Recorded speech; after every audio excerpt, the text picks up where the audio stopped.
Sobat Maestro, sesaat lagi kita akan bersama-sama mengikuti ibadah raya bersama Gereja Bethany Fresh Anointing.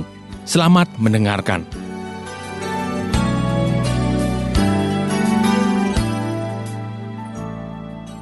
Semua berkata haleluya. Roh yang ditempatkan Tuhan di dalam hati kita adalah roh damai sejahtera. Roh Kudus, roh yang memberi kelegaan, roh yang mengajar kita segala sesuatu. Pagi ini Bapa, di dalam nama Yesus, Allah Roh Kudus yang ada dalam hati kami, ajar kami segala sesuatu. Terima kasih, sampaikan firman-Mu, kami siap diberkati. Urapi hamba-Mu, urapi kami semua. Yang siap diberkati lambaikan tangannya dalam nama Yesus. Sama-sama berkata amin. Boleh lebih mantap lagi katakan? Sekali lagi angkat kedua tangannya, katakan amin. Tepuk tangan paling meriah buat Tuhan. Amin. Shalom. Gimana kabarnya? Panjang umur, awet muda, diberkati Tuhan. Amin. Silakan duduk saudara. Shalom. Bapak Ibu, hari Minggu lalu kita berbicara tentang Pentakos, hari Pentakosta. Kemudian hari Kamis saya membukakan dari Yohanes 14 ayat 26, yaitu penghibur, yaitu Roh Kudus yang diutus oleh Bapa dalam nama Yesus. Dialah yang akan mengajarkan segala sesuatu. Mari katakan dengan saya apa? Lebih keras sama-sama? Segala sesuatu. Banyak orang Kristen berpikir tanya Roh Kudus kalau untuk hal-hal yang rohani saja. Padahal Alkitab mengatakan dia mengajar segala sesuatu. Artinya untuk masalah pekerjaan, masalah kesehatan, masalah studi, masalah teman hidup, masalah keluarga, Roh Kudus mengajar semuanya itu untuk Bapak, Ibu, Saudara, dan saya. Oleh karena itu Bapak Ibu bina hubungan dengan Roh Kudus. Minta tuntunan dia. Katakan amin, gak ada yang amin. Amin. Supaya kita tidak salah melangkah. Kenapa? Roh itu ditempatkan sebagai roh penghibur, roh penolong, roh penuntun, roh damai sejahtera. Maka kalau Bapak Ibu mengaktifkan roh yang ada di dalam diri saudara, Anda akan mengalami hidup dalam segala kelimpahan. Katakan amin. Nah, pagi ini Bapak Ibu saya menyambung dari khotbah hari Kamis, yaitu tentang satu tema bertuliskan bernama, sama-sama kita baca, keputusan. Kurang keras, lebih keras lagi. Iya, setiap hari kita dihadapkan kepada pilihan-pilihan. Setiap hari Bapak Ibu Saudara harus mengambil keputusan. Dari kita bangun tidur sampai malam kita mau tidur, kita akan mengambil keputusan. Satu contoh, jam 4 atau jam 5 atau jam 6 pagi, Tuhan bangunkan Anda. Anda dihadapkan pada keputusan untuk bangun atau tetap tidur males-malesan. Termasuk hari ini Bapak Ibu, Anda mengambil keputusan untuk berangkat beribadah. Ada sebagian orang lain yang sedang mengambil keputusan untuk online. Ada sebagian orang lain yang mengambil keputusan hari ini untuk piknik. Ada sebagian orang lain yang mengambil keputusan untuk apa? Daripada ke gereja mendingan gue cari duit. Ada orang lain di luar yang sedang mengambil keputusan untuk olahraga. Atau saudaraku, karena nonton bola terlalu larut maka gak bisa bangun pagi hari ini. Itu contoh. Ketika Anda berangkat kerja atau berangkat ke gereja pagi ini, Anda pun dihadapkan pada persimpangan-persimpangan jalan. Anda dihadapkan pada pilihan-pilihan untuk kita mengambil keputusan. Kita mau lewat jalan tol atau lewat jalan biasa. Ketika lampu merah nyalanya kuning, kita dihadapkan pada pilihan terus atau berhati-hati. Padahal peraturan lalu lintas begitu kuning artinya kita berhati-hati untuk berhenti.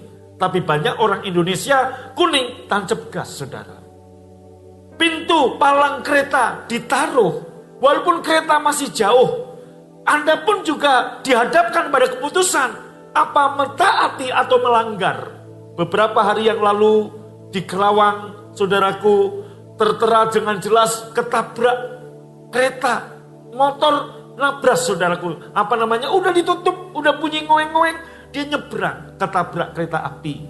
Ya, tewas tentunya. Itulah keputusan-keputusan. Keputusan yang salah yang kita ambil fatal akibatnya. Keputusan dalam hal mengambil pilihan anak-anak saudara yang kelas 2, kelas 3 SMA mau kuliah di mana? Jurusan apa? Saudara, ya, itu keputusan-keputusan yang harus diambil setiap hari. Termasuk hari ini ibu-ibu masak apa, habis ibadah mau makan apa, dengan siapa kita bergaul, itu pun juga keputusan-keputusan yang kita harus ambil. Termasuk saudaraku, banyak orang mengalami masalah dalam kehidupan karena salah di mulut, salah makan atau salah ngomong. Itu pun juga keputusan yang harus kita ambil. Kita makan apa, kita ngomong apa, saudara. Nah, pagi ini kita akan melihat ada 3 orang di dalam Alkitab yang mengambil keputusan yang salah, ada yang mengambil keputusan yang benar, ada yang berproses sampai akhirnya mengambil keputusan yang benar. Doa saya pagi ini, setelah kita dengar khotbah ini, semua kita bisa mengambil keputusan yang benar. Kok nggak amin? Yang mantap aminnya? Sebab saudaraku, keputusan mesti diambil setiap hari. Betul apa betul? Kita harus mengambil keputusan setiap hari. Banyak orang tua memaksakan anaknya, kamu harus kuliah di sini. Padahal anaknya nggak hobi di situ. Saya mendapati satu kali, satu orang anak setelah selesai studi wisuda, dia serahkan ijazahnya ke orang tuanya. Dan dia berkata, papa mama pengen saya kuliah di sini, saya udah selesaikan. Sekarang saya mau kuliah lagi di mana saya pengen. Nah saudaraku, berapa waktu ya keputusan yang salah, berapa tahun dia rugi keputusan yang diambil. Termasuk dalam mengambil keputusan yang paling penting dalam hidup, yaitu dengan siapa kita menikah. Karena begitu Anda salah menikah, saudaraku, itu fatal akibatnya. Yang jelas begini, Pak, bagaimana saya tahu ini dari Tuhan atau tidak? Saya sekolah di sini, saya kerja sini, dan sebagainya. Seperti yang kemarin saya ajarkan hari Kamis, parameternya adalah roh yang ditempatkan di hati kita. Menuntun kita dengan damai sejahtera atau tidak damai sejahtera. Kalau saudaraku, sekalipun tawaran itu baik, sepertinya oke, tapi ada sedikit tidak damai, jangan diteruskan, saudaraku. Kenapa? Itu warning dari Roh Kudus, supaya Anda jangan terus melangkah karena berapi akibatnya. Ada tawaran yang mungkin rasanya nggak damai, rasanya nggak menarik, tapi kok damai. Ambil itu keputusan, saudara. Oke, kita belajar. Yuk, kita lihat. Kita lihat dulu dari Rut, saudara. Rut, ya. Rut pasal, ada. Tolong, Rut pasal pertama. Pada zaman para hakim memerintah, ada kelaparan di tanah Israel. Lalu pergilah seorang dari Bethlehem, rumah roti. Namanya Elimelek beserta istrinya dan kedua anaknya laki-laki ke Moab untuk menetap di sana sebagai orang asing. Next. Nama orang itu Elimelek, nama istrinya Naomi, dan nama kedua anaknya Mahlon dan Kilion. Semuanya orang-orang Efrata dari Bethlehem. Dan setelah sampai di daerah Moab, diamlah mereka di sana. Bapak Ibu, kembali ke ayat 1 kita lihat. Di Bethlehem terjadi kelaparan. Di Bethlehem terjadi krisis.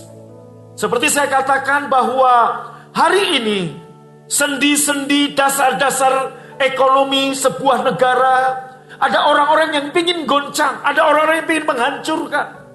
Termasuk Bapak Ibu, iblis di balik pandemi ingin menghancurkan dasar iman kekristenan. Salah satu pilar dari kekristenan yaitu persekutuan sedang dihancurkan. Maka kita mendapati sekalipun pemerintah sudah menetapkan pandemi terkendali, transisi menuju endemi. Kehadiran ibadah gereja dimanapun belum ada yang normal. Hari Jumat kemarin saya makan siang dengan Pastor Ricky Nelson dari Pekanbaru. Saudaraku, kita ngobrol panjang lebar. Dia pun juga cerita yang sama. Di Pekanbaru, ya beliau gembala GBI atau gereja terbesar di Pekanbaru cerita. Kehadiran juga baru 40%. Belum normal seperti sebelum pandemi, saudara. Dan itu terjadi di mana-mana. Nah, Bapak Ibu, Anda lihat bahwa setelah pandemi, para pakar ekonomi memprediksi pemulihan ekonomi bisa kembali normal kurang lebih 3 tahun setelah pandemi dinyatakan endemi. Artinya, Bapak Ibu, banyak usaha, banyak bisnis yang terdampak. Beberapa hari yang lalu dalam minggu ini saya ngobrol panjang lebar dengan owner BTC, saudaraku. Dan beliau juga cerita, hari ini Anda lihat bahwa BTC sedang mengalami pembaharuan, hotel pun juga dibaharui, inovasi-inovasi. Anda lihat saudaraku, dan saya tanya ke Pak Chandra, Pak gimana? Ya saudaraku, kita masih bertahan aja udah oke.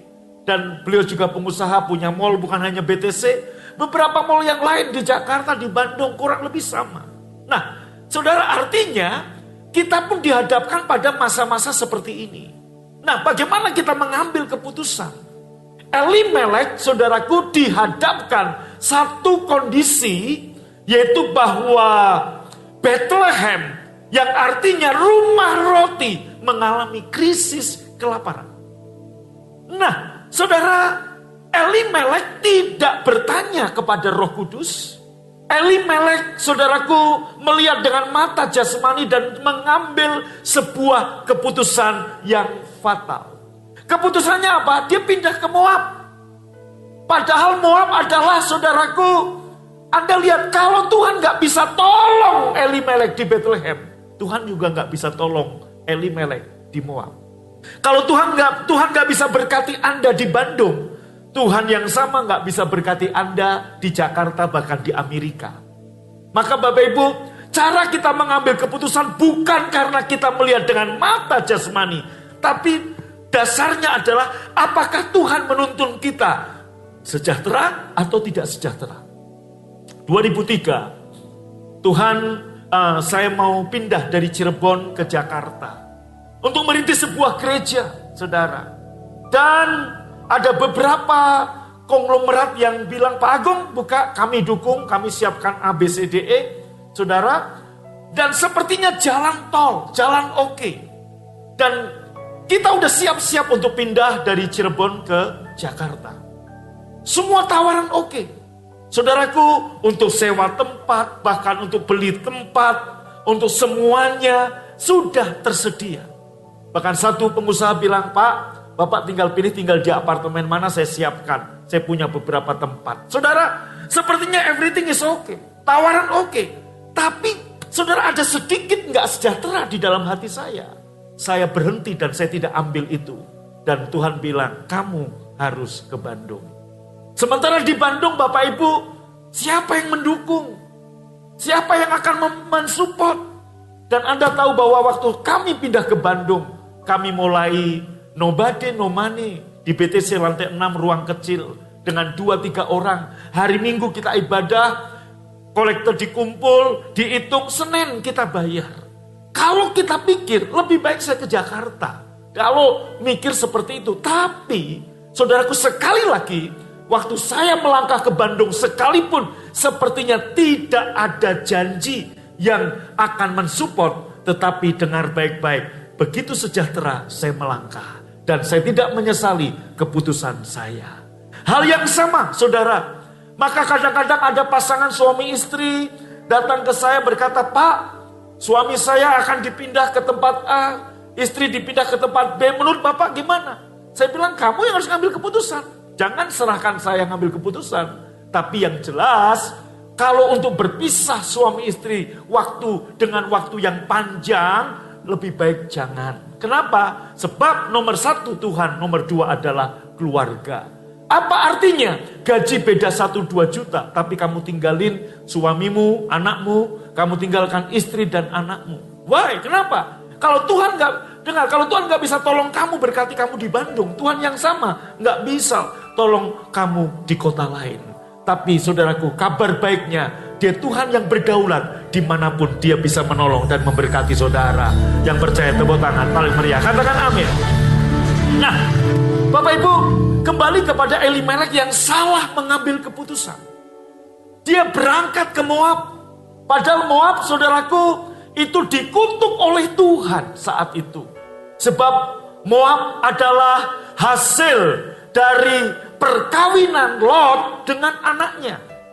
Lot, saudaraku, Lot juga mengambil keputusan yang salah. Kenapa Lot akhirnya istrinya jadi tiang garam? Kenapa Lot kemudian akhirnya saudaraku kawin sama anaknya? Karena sebuah keputusan yang salah ketika dia melihat Sodom dan Gomora seperti taman Tuhan. Mata jasmani Lot melihat Sodom Gomora subur, Sodom Gomora banyak airnya. Bahkan Alkitab mengatakan Sodom Gomora seperti taman Tuhan. Artinya bagus, artinya baik. Dan Lot ambil keputusan berpisah dengan Abraham. Keputusan Lot yang salah pertama berpisah dengan Abraham. Keputusan Lot yang kedua yang salah, dia pilih Sodom Gomora bukan dengan mata rohani, tapi dengan mata jasmani. Sampai akhirnya saudaraku dia pergi dengan tangan penuh. Dan kita lihat dia keluar dari Sodom dan Gomora dengan tangan kosong. Dan istrinya pun jadi tiang garam. Dan kemudian 2 anak perempuan memperkosa Lot dengan cara Lot dikasih anggur sampai mabuk. Dari 2 anak perempuan ini lahirlah Amon. Dan lahirlah Moab. Aman dan Moab. Sampai hari ini kota itu masih ada di Yordania. Moab, Madaba, Amon, Aman, saudara. Nah, saudaraku, Elimelek juga mengambil keputusan yang salah. Ketika dia melihat Bethlehem, rumah roti, kelaparan. Kenapa dia nggak tanya sama Tuhan? Kenapa dia melihat dengan mata jasmani? Dan dia melihat bahwa Moab lebih bagus. Pergilah mereka ke sana. Bapak Ibu, dengarkan baik-baik. Siapa yang salah di sini? Elimelek. Tetapi Naomi sebagai istri, sebagai penolong, tentunya harusnya memberikan pendapat. Memberikan, saudaraku, kalau Naomi nggak mau, tentunya juga Elimelek nggak berangkat. Artinya ini pihak ibu-ibu dengar istri, engkau penolong. Penolong harus lebih kuat daripada yang ditolong. Oleh karena itu, saudaraku, suami boleh mengambil keputusan, tapi pertimbangan dari istri. Istri memberi pertimbangan, istri memberikan pendapat. Setelah itu diskusi sama-sama, berdoa sama-sama, ambil satu keputusan. Dasarnya adalah kalau damai sejahtera, let's go. Tapi begitu ada sedikit nggak damai, sekalipun sepertinya jalan tol, jangan ambil keputusan itu. Saudaraku, keputusan juga diambil jangan saat pada waktu Anda ketakutan. Ingat khotbah saya bulan lalu. Ketakutan pada waktu Anda mengambil keputusan karena rasa takut, 90% keputusan kita salah. Keputusan jangan diambil ketika kita emosi. Keputusan jangan diambil ketika kita panik. Keputusan jangan diambil ketika kita rusuh, saudara. Elimelek karena takut nggak makan, takut masa depan, dia ambil keputusan pindah ke Bethlehem. Maka hasilnya apa? Anaknya Mahlon dan Kilion. Kenapa disebut Mahlon dan Kilion? Saya percaya orang Yahudi kasih nama anak itu baik-baik. Arti kata Mahlon miskin, Kilion sakit-sakitan. Saya percaya itu bukan nama asli, tapi nama julukan, nama sebutan. Karena anaknya si Mahlon ini sakit-sakitan atau gagal terus, akhirnya dipanggil oleh teman-temannya, Mahlon, Kilion, begitu, saudara. Nah, maka apa yang terjadi, saudaraku? Elimelek pun akhirnya mati di tanah Moab. Mahlon dan Kilion pun juga masih sangat muda mati di tanah Moab. Naomi pulang dan Naomi berkata begini, jangan panggil aku Naomi, panggil aku Mara. Sebab aku pergi dengan tangan penuh, aku pulang dengan tangan kosong. Allah menimpakan yang jahat kepadaku. Dia tangannya menentang aku. Saudaraku, itu perkataan Naomi, bukan firman Tuhan. Allah tidak menentang saudara. Bahkan sekalipun Anda salah, Roma 8 ayat 28, Allah bisa turut bekerja untuk mengubah yang salah ini menjadi kebaikan. Boleh beri tepuk tangan buat Tuhan yang baik, saudara. Amin. Nah, Anda tahu bahwa keputusan yang fatal yang diambil Elimelek, akibatnya apa yang terjadi, saudaraku? Oh, Elimelek mati, Mahlon Kilion mati. Saudaraku, saya percaya siapa yang mati duluan? Mahlon dan Kilion. Mahlon dan Kilion mati itu membuat Elimelek putus asa. Membuat Elimelek, saudaraku, namanya seorang bapak ditinggal anak meninggal. Itu rasanya tunduk kepala. Berjalan pun gak bisa tegak. Dan begitu dia gak tegak, lama-lama mati. Naomi pun kalau gak pindah ke Bethlehem, dia juga akan mati dalam kepahitan, saudara. Tapi Naomi hanya mengambil keputusan yang tepat. Dia kembali ke Bethlehem, kembali kepada Allah, kembali beribadah, kembali ke rumah roti, kembali ke Allah Israel. Keputusan yang tepat dari Naomi, sekalipun dia menyebut dirinya marah, yaitu pahit. Anda lihat, kemudian karena keputusan yang tepat dari Naomi, dari mantunya yang bernama Rut, lahirlah Daud, lahirlah Yesus, lahirlah Mesias. Dan kemudian Anda lihat, keturunan ini menjadi keturunan yang diberkati Tuhan. Saudaraku, Orpa, mantu Naomi, mengambil keputusan yang salah. Yaitu apa? Dia gak mau ikut Naomi ke Bethlehem. Karena dia berpikir, untuk apa aku ke Bethlehem? Mertuaku sudah tua renta. Gak mungkin dia kawin lagi dan melahirkan anak untuk nanti nikah sama aku. Dia memandang dengan mata jasmani. Lebih baik kembali ke Moab. Masih ada banyak pemuda-pemuda atau duda-duda yang mau sama dia. Tapi Rut berkata, Allahmu, Allahku, bangsamu, bangsaku. Dan itu keputusan yang tepat dari Rut. Mendatangkan, melahirkan Daud dan seterusnya. Boleh beri tepuk tangan buat Tuhan, katakan amin. Haleluya. Kita belajar Bapak Ibu dari sini. Kenapa Elimelek mengambil keputusan pergi ke Moab? Karena takut. Maka sekali lagi, kalau Anda takut, jangan buru-buru ambil keputusan. Kedewasaan rohani seseorang adalah dinilai parameternya semakin kita bergantung sama Tuhan dalam segala hal.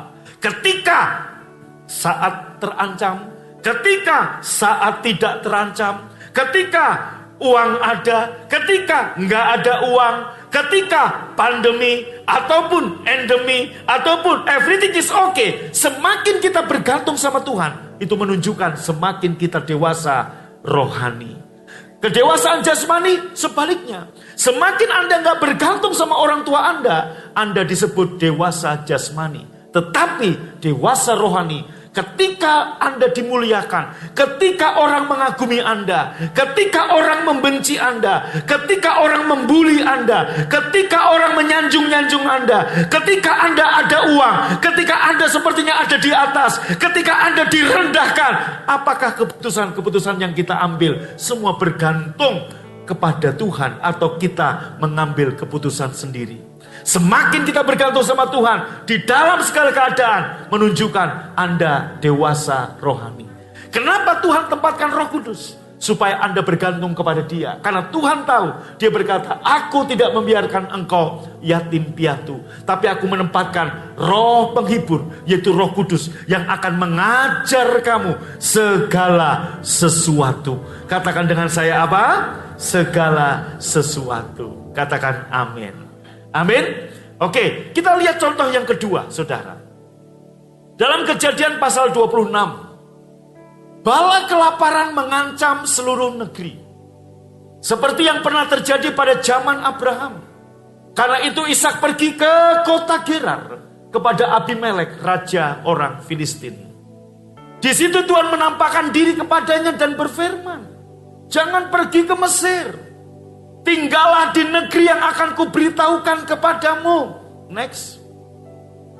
Diamlah untuk sementara di kota itu, kalau kamu taat, maka aku akan menyertaimu dan memberkatimu, dan aku akan memberikan seluruh negeri ini kepadamu dan kepada keturunanmu, seperti yang telah kujanjikan kepada Abraham ayahmu. Bapak Ibu, perhatikan saya.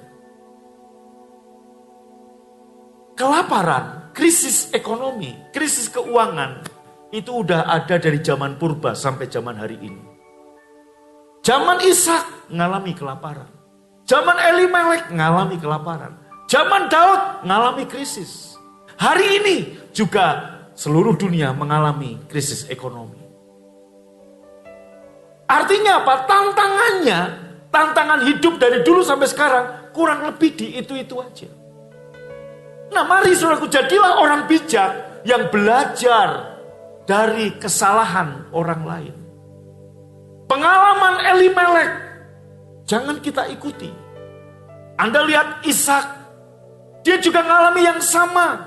Tempat di mana dia tinggal sebagai orang asing sedang mengalami kelaparan, sedang mengalami krisis. Wajar sebagai manusia, Ishak pun berpikir seperti kita. Move, pindah tempat. Kemana? Ke tempat yang lebih baik. Dalam hal itu adalah Mesir. Ishak pun pengen pergi ke Mesir. Tetapi Tuhan menampakkan diri dan berkata, ayat 2 kita lihat, jangan pergi ke Mesir. Tuhan menampakkan diri kepada Ishak dan berfirman. Baca sama-sama. Kurang keras, 2, 3. Jangan pergi ke Mesir. Tentunya waktu kita membaca ayat ini, Anda berkata, enaknya jadi Ishak. Enak jadi orang zaman dulu. Tuhan nampakkan diri. Tuhan menyatakan diri. Lihat baik-baik. Kalau Anda berkata begitu, Anda belum memahami New Covenant. Justru saya bersyukur, saya bukan tinggal di seperti dulu dan Tuhan menampakkan diri, saudaraku. Tuhan menampakkan diri itu enggak selalu. Enggak tiap hari. Oh enggak, amin. Betul? Belum tentu saudaraku seumur hidup 3 kali. Paling 1-2 kali. Ya toh iya. Nah, sementara di zaman perjanjian baru, Tuhan menempatkan rohnya bukan sekali, bukan 2 kali, selama-lamanya. Tepuk tangan buat Tuhan. Nanti ya, kalau Bapak Ibu udah ke Firdaus, tanya sama Ishak, mereka iri sama kita. Kalau boleh pilih, enak kamu. Kita berpikir, enak kamu Sak. Tuhan jedul, Tuhan muncul, menampakkan diri. Loh, kata Ishak, seumur-umur aku jadi manusia, paling mau 3 kali kok Tuhan menyatakan diri, memperlihatkan diri kepada saya. Loh saudaraku, kalau Tuhan menampakkan diri pada Anda bisa ketakutan loh. Oh enggak, amin, betul? Betul? Betul, ujung-ujung muncul, wih ini Tuhan atau bukan? Setan atau hantu, atau Tuhan, kan begitu saudaraku. Nah, Bapak Ibu, justru di zaman kita, mungkin Anda berkata, Pak, Tuhan gak menampakkan diri. Loh, Tuhan ada di hatimu. Oh enggak, amin. Kurang mantap aminnya. Maka Bapak Ibu dengar Injil Yesus Kristus yang berkuasa membangun kamu. Amin. Saya diskusi sama satu jemaat ya, saudaraku, sama Ko Ivan. Saya bilang begini, banyak orang Kristen, saudaraku, memberhalakan, mengkultuskan tempat. Wah, kayaknya kalau doa di satu tempat lebih manjur doanya. Enggak. Anda, banyak orang itu berpikir, wah kalau saya doa puasa di bukit doa Getsemane Ungaran, Tuhan akan menjawab. Enggak. Jangan kultuskan tempat. Loh kok enggak amin saudara? Amin. Allah itu roh. Halo. Amin. Shalom. Yes. Kamu enggak menyembah Tuhan di Gunung Gerizim di Samaria. Kamu enggak lagi menyembah Tuhan di Gunung Moria, Yerusalem. Tapi Allah itu roh. Barang siapa menyembah dia, menyembah dalam roh dan kebenaran. Jadi jangan berpikir kalau nanti Anda ikut saya ke Israel, doa Anda lebih dijawab. Enggak, amin saudara. Bahkan di tembok ratapan banyak orang Indonesia titip doa. Doanya meratap untuk teman hidup. Doanya meratap untuk ini. Dia pikir kalau di Israel Allah mendengar. Kalau di Indonesia Allah nggak mendengar. Enggak. Emang dia Allah yang tuli kalau di Indonesia. Dia hanya Allah kalau mendengar kalau kita di Israel. Itu saudaraku cara berpikir yang salah. Kok nggak amin saudara? Oh Pak, tapi di sana kan Yesus pernah menampakkan diri. Di situ ibunya Yesus pernah menampakkan diri. Di situ bapaknya Yesus pernah menampakkan diri. Jadi kayaknya lebih manjur. Nonsen. Allah itu roh. Loh kok amin nih. Amin. Kamu gak lagi berkiblat ke A, ke B, ke C, ke D. Jadi Pak Agung kalau gitu, Bapak gak pernah ke Bukit Doa, Ungaran atau apa yang di Kaliurang? Sering. Untuk apa? Untuk supaya saya lebih konsentrasi. Nangkep saudara? Itu motivasinya. Motivasi saya kalau saya ke Bukit Doa Ungaran supaya apa? Saya konsentrasi. Saya tinggalkan. Nah, kalau saya doa, saudaraku di rumah. Katakan saya doa puasa, saudaraku di rumah gitu ya. Gangguan kan sering. Nonteng bel datang jemaat. Gak ada janji, pengen ketemu. Kalau saya bilang gak bisa nemuin, nanti dibilang sombong. Kan betul kan? Halo. Telepon berbunyi, saudaraku. Bukan tagihan kartu kredit, saya selalu bayar. Percaya aja saudaraku. Tawaran kredit, tawaran begini. Nonteng jemaat kirim makanan, saudaraku. Minimal kita harus temui, shalom, makasih. Kan begitu saudara. Nah kalau di Ungaran, Anda kan gak kirim ke sana. Jadi saya lebih konsentrasi. Bukan berarti tempat itu lebih oke dan Tuhan lebih mendengar. No. Apa bedanya Anda menjadikan Bukit Doa Ungaran sama kayak orang-orang yang gak percaya Yesus menjadikan Gunung Kawi tempat yang oke? Kan begitu dong namanya. Kok gak amin saudara? Haleluya. Jadi saudaraku, hari ini Anda berdoa, Tuhan dengar. Amin. Bahkan saudaraku, air mata saudara Tuhan tahu. Anda belum ngomong, Tuhan udah dengar doa kamu. Kok enggak amin sih? Yang amin yang mantep dong, amin. Nah, oleh karena itu kembali ke tadi. Jadi jangan iri sama Ishak.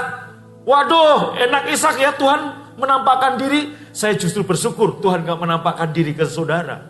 Kalau Tuhan menampakkan diri kepada saudara, Anda bisa mati saudaraku. Wih, Tuhan ketakutan loh. Betul apa betul? Halo? Betul? Saya mau tanya, Anda lihat setan takut nggak? Enggak, karena nggak pernah lihat. Coba nonton film horor, takut nggak? Takut kan? Betul nggak, saudara? Kita nonton film jangan horor, bunuh-bunuhan, pedang-pedangan sampai darah. Kita begini kan kadang nggak tahan kan? Apalagi nonton film setan, saudaraku. Udah, jangan nonton film setan. Amin. Oh, enggak amin, saudaraku. Udah bayar Anda ditakut-takuti. Udah, nonton tuh yang mantep-mantep, saudaraku, Top Gun. Kan begitu, saudaraku. Pak Agung nonton? Belum, saudaraku. Belum. Ya, Superman Reborn. Kan begitu, saudaraku ya. Amin. Gatot Kaca Reborn. Nah, itu, saudaraku. Oke, tepuk tangan dulu ya buat Tuhan. Amin. Nah, kita lihat saudaraku, dari sini kita lihat kenapa Tuhan menampakkan diri kepada Ishak dan berfirman. Berarti Ishak tanya Tuhan. Betul? Dia akan menemui siapapun yang mencari dia. Hal yang sama ketika Anda hari ini di persimpangan jalan. Ketika Anda harus memilih. Anda bingung memilih kemana, kanan atau kiri, depan atau belakang. Waktu Anda tanya sama Roh Yesus yang ditempatkan dalam diri Anda, saya percaya Dia akan menyatakan jawaban tuntunannya kepada saudara. Dan tuntunannya mendatangkan damai sejahtera dan tidak akan salah. Saya percaya engkau akan mengambil keputusan yang bijak dalam bisnis, dalam pekerjaan, dalam karir, dalam apapun. Waktu kita melibatkan Tuhan di dalam diri kita. Katakan amin. Yang sering kita begini sama Tuhan. Ini yang sering orang Kristen. Pak, Bu, lihat saya. Dia bikin rencana, Tuhan, saya mau ke sini, saya mau ke sini, saya mau ke sini.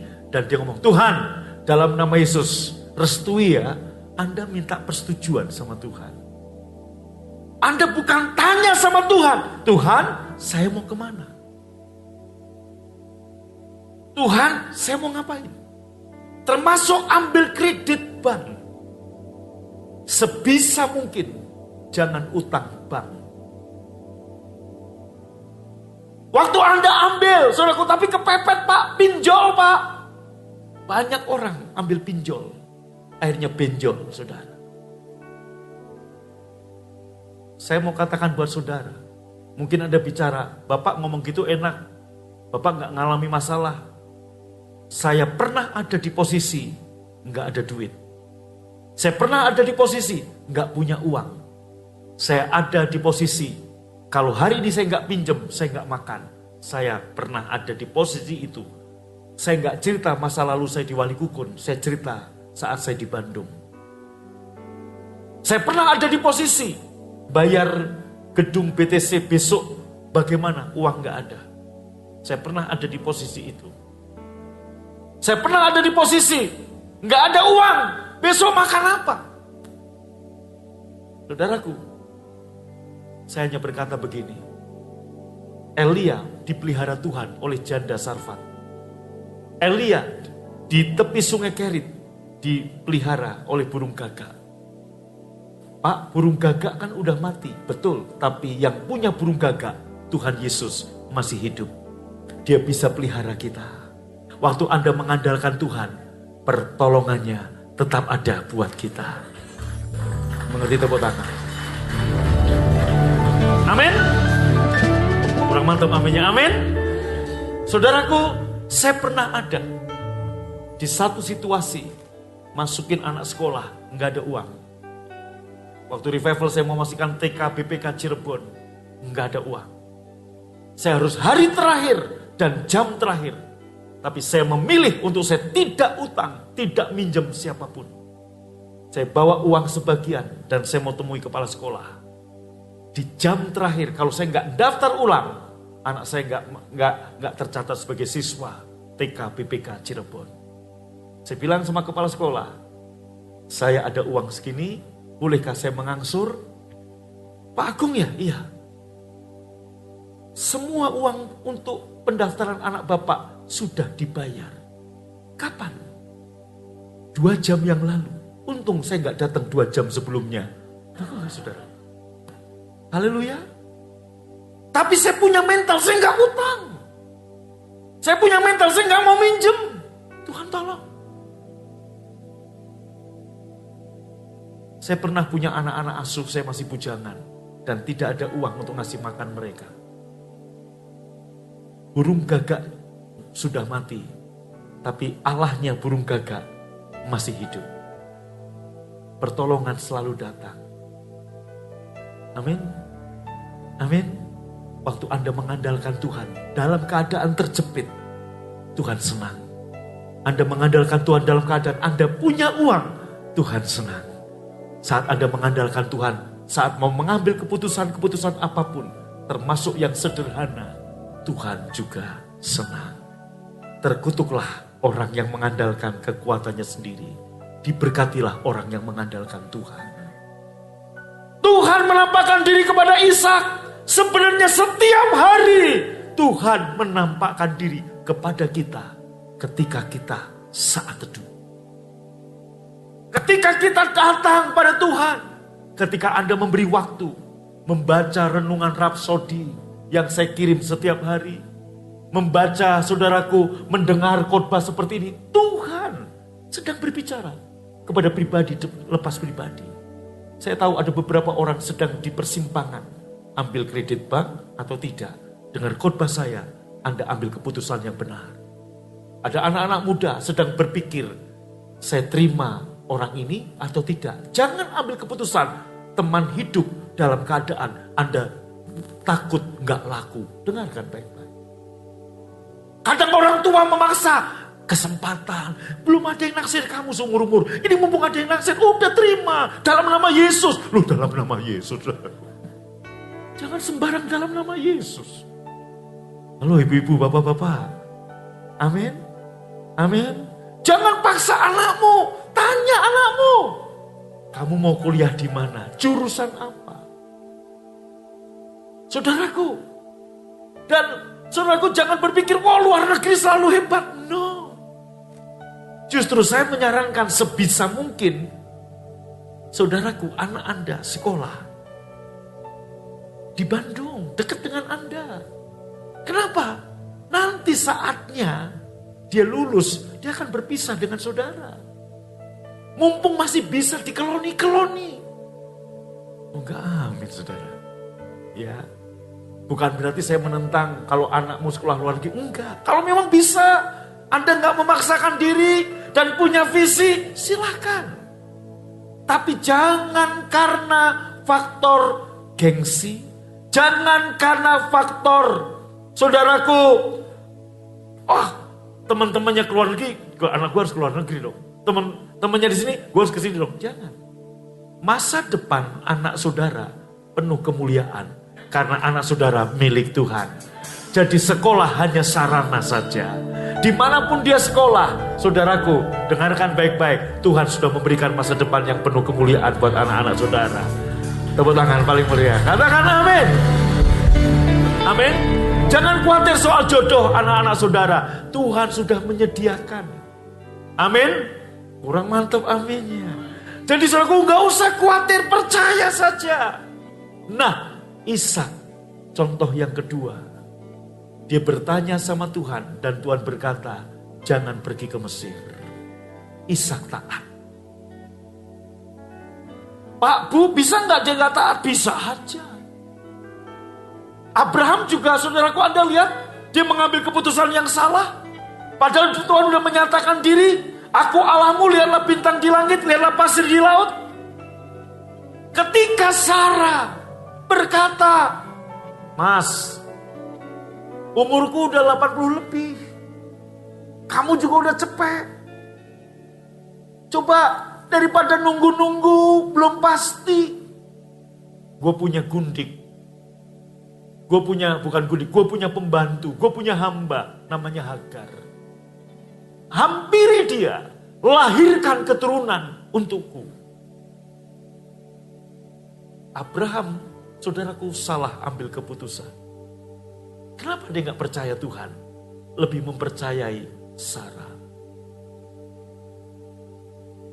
Dalam hati Abraham, good idea ini, dia ambil Hagar.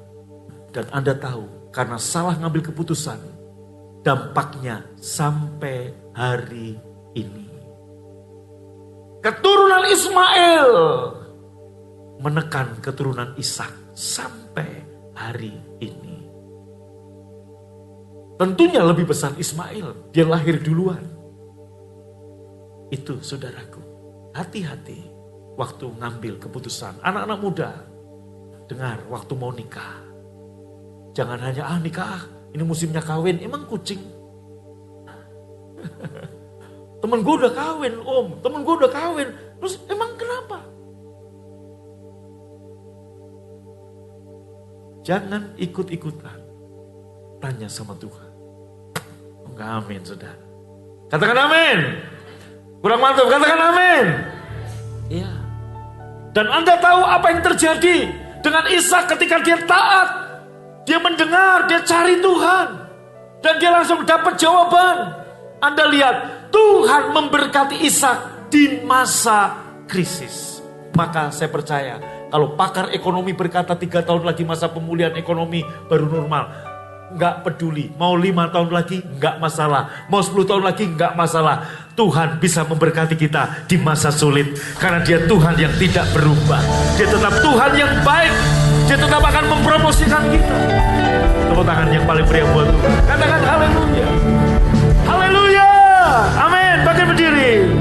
Ku buka hati untuk jamahan berserah penuh di hadirat.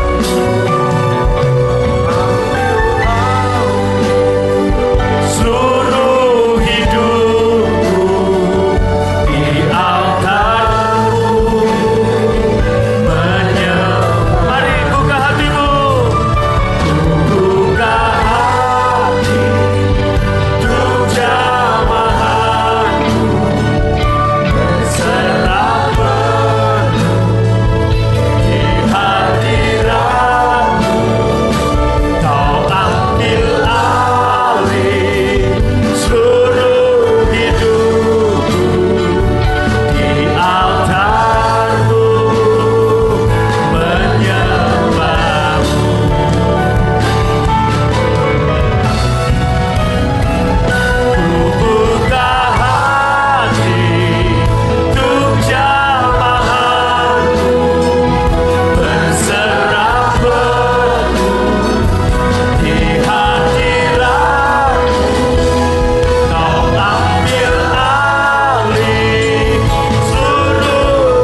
berserah penuh di hadirat.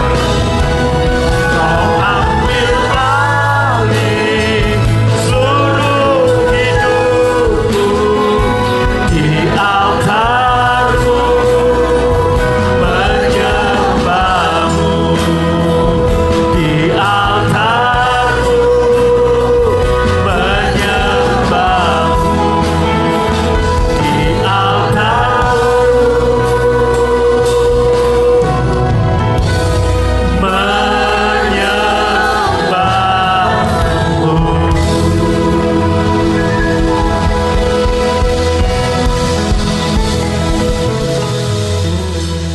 Jangan turunkan levelmu sebagai orang waras. Jangan turunkan levelmu sebagai orang baik. Jangan turunkan levelmu kepada pecundang, kepada penggosip. Jangan turunkan levelmu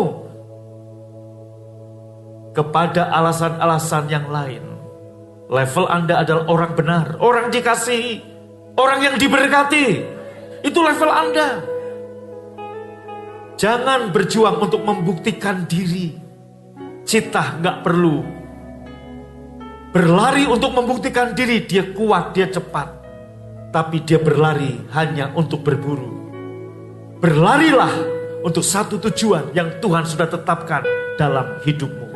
Saya berdoa Roh Kudus yang ditempatkan di dalam hatimu, dia mengajar segala sesuatu mulai hari ini. Dia tiap hari akan menyatakan kepadamu keputusan-keputusan yang Anda akan ambil. Jangan andalkan diri sendiri.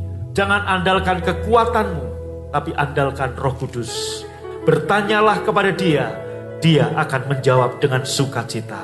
Sehingga keputusan yang kau ambil tepat, bijaksana, dan engkau menerima berkat anugerah Tuhan. Angkat roti dengan tangan kanan kita. Tuhan mengingatkan kita, ini tubuhnya yang terpecah-pecah bagi kita. Inilah kasih yang sempurna. Yang percaya ini tubuh Tuhan Yesus. Ambil dan makan dalam nama Yesus. Angkat cawan dengan tangan kananmu. Inilah cawan perjanjian baru yang dimeteraikan oleh darah Yesus. Yang percaya ambil dan minum dalam nama Yesus. Haleluya. Terima kasih Tuhan untuk pagi ini. Kami diberkati dengan tubuh dan darah-Mu. Kami diberkati dengan firman-Mu. Sebagai tanda syukur kami mau menyembah Tuhan dengan harta kami, dengan persembahan kami. Dan sebelum kami pulang, kami terima berkat Tuhan. Pulanglah dan terimalah berkat yang berlimpah-limpah dari Bapa di sorga, cinta kasih dari Tuhan Yesus, persekutuan yang manis Roh Kudus menyertai memberkati engkau dari sekarang sampai selama-lamanya. Yang percaya diberkati. Berkata, amin. Sobat Maestro, Anda baru saja mendengarkan ibadah raya bersama Gereja Bethany Fresh Anointing. Terima kasih atas kebersamaan Anda. Selamat hari Minggu dan Tuhan Yesus memberkati.